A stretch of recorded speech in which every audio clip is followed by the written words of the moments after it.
Bem-vindos. Hoje a gente mergulha nos trechos de uma obra teológica, Trinitas. É parte do que parece ser um projeto bem ambicioso, né?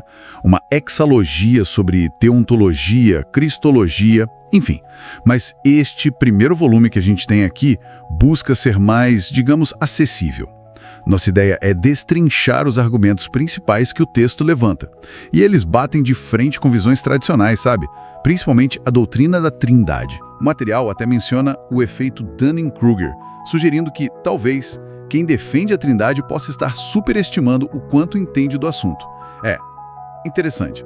Vamos ver isso melhor. Exatamente. Esse é um ponto de partida forte do autor, né? Ele coloca a Trindade como uma construção filosófica mais tardia, coisa lá do século 3, 4. E contrasta isso com o que ele diz ser a visão dos primeiros séculos e da própria Bíblia. Ele argumenta que figuras como Irineu, Inácio, eles viam Jesus como gerado, sabe? Uma extensão do Pai. E o Pai seria a única fonte de poder mesmo, o Alto Theos. Não seriam, assim, três pessoas coeternas desde o comecinho. Entendi. O texto fala também de transcendência e imanência de Deus. Deus além da criação e Deus agindo na criação. Como isso se liga à crítica que ele faz? Então, o argumento é que Deus Pai, YHW, é a fonte transcendente, única. E a imanência, a presença de Deus aqui no mundo, não seria uma terceira pessoa, o Espírito Santo. Seria a própria emanação do Pai, a ação dele. Ele cita, por exemplo, 2 Coríntios 3,17, o Senhor é o Espírito, para dizer que é tipo uma coisa só, uma função, não pessoas distintas e coeternas. Os atributos de Deus, onipotência, onipresença, tudo isso pertenceria a essa fonte única, o Pai. Certo. E Jesus? O texto parece dar muita ênfase no fato dele ser gerado, né? O que isso quer dizer na prática para o argumento? Sim, isso é central. Jesus é o Filho unigênito, gerado, não criado, vindo do Pai antes de tudo. Ele é o Logos, a palavra, a imagem perfeita do Pai. Quem me vê a mim, vê o Pai, né? O agente da criação, tudo foi feito por ele. Mas, e aqui está o ponto-chave, ontologicamente, em termos de ser, ele seria distinto do Pai como fonte original, autoexistente. E aí entra o tal subordinacionismo bíblico. Como ele diferencia isso do arianismo, que foi considerado heresia? Não parece meio parecido? É uma distinção que o autor faz questão de marcar. O arianismo via o Filho como a primeira criatura, certo? Não eterno, não da mesma substância.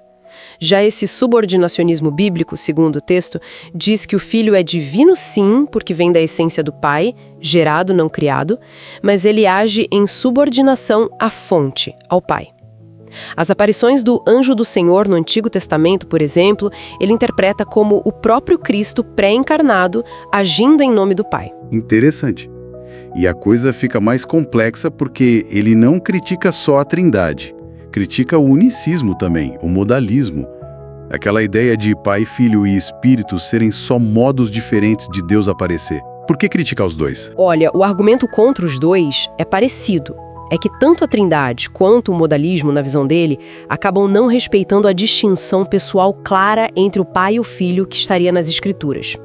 Ele usa passagens como João 14, Jesus falando do Pai, ou 1 Coríntios 8,6, um só Deus o Pai, um só Senhor Jesus Cristo, para mostrar essa separação. A defesa é que a fé tem que ser racional, baseada na Bíblia mesmo, sem depender tanto de filosofia posterior ou do que ele chama de efeito manada. E para reforçar essa questão racional, ele puxa conceitos filosóficos, é isso? Isso. Ele busca apoio na filosofia clássica para, digamos, apontar supostas incoerências na Trindade. Usa o princípio da não contradição, como três pessoas podem ser uma essência única e indivisível. Usa também a ideia de ato e potência de Aristóteles, como uma essência que é ato puro pode ter três atos pessoais distintos. E até o motor imóvel entra na jogada. E aí ele sugere que a visão dele, que ele chama às vezes de Deus in morphe ou Deus como nous absoluto, se encaixaria melhor tanto na lógica quanto na Bíblia. Então, resumindo a ópera, o que esses trechos de Trinitas estão propondo? Qual a mensagem principal? Basicamente, é um desafio bem estruturado à doutrina tradicional da Trindade. Propõe um monoteísmo bem focado no Pai como a única fonte divina autoexistente. Nessa visão, Jesus é o Filho divino gerado dessa fonte antes dos tempos. E o Espírito Santo é a presença e o poder dessa mesma fonte agindo no mundo. E fica aquela pulga atrás da orelha pra gente pensar, né? Exatamente. O texto faz a gente pensar sobre onde termina a revelação original e onde começa a construção histórica, filosófica das doutrinas, né? Que sempre usa as ferramentas de cada época. Isso levanta aquela questão de sempre: como é que a gente equilibra fé, razão, história e interpretação nessa busca por entender o divino? Uma pergunta que vai muito além desse texto específico, claro.